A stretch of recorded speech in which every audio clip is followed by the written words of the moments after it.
Attends, je roulais à peine 2 kilomètres au-dessus de la limite, dit-il en me tendant la contravention. 2 ? Tu te rends compte ? Et c'est le même gars qui m'a arrêté hier en plus. Pendant qu'il m'expliquait, j'ai regardé le nom de l'agent sur le PV. Chérie, il faut que je te dise quelque chose. Ok, m'a-t-il répondu. J'ai commencé.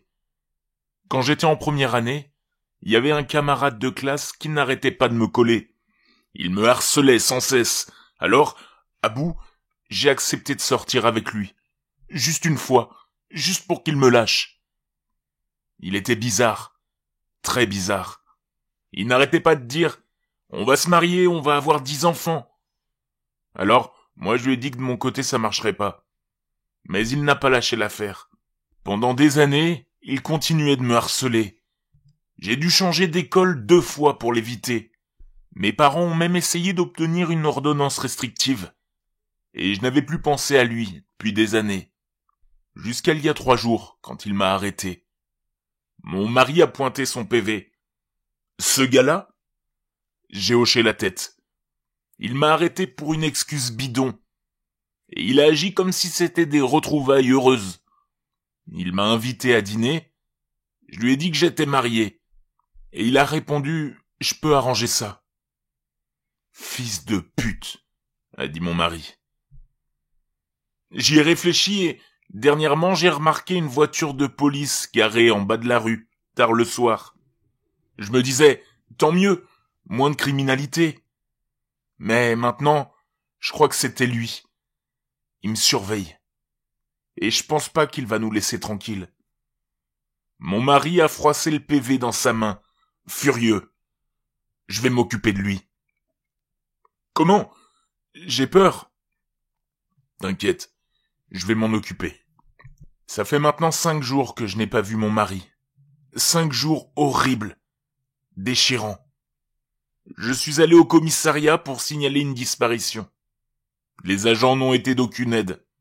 Je savais d'avance qu'il ne le serait pas. Oh, il a probablement fui avec une autre femme.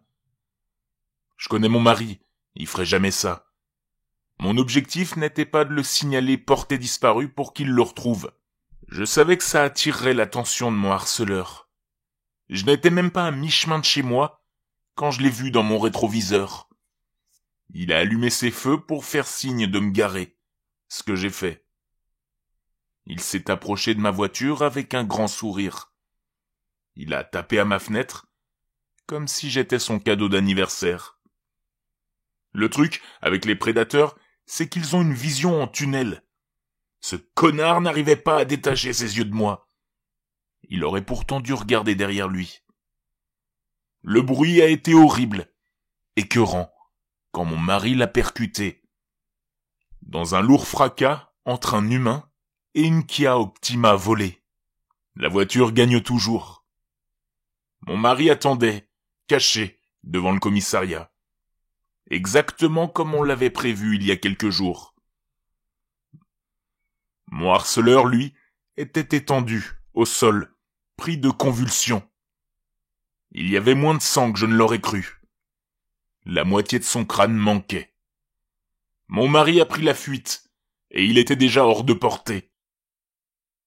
Il ne restait plus qu'à appeler les secours et signaler un tragique délit de fuite. Et c'est allé si vite. Malheureusement, je ne me souviendrai pas de beaucoup de détails.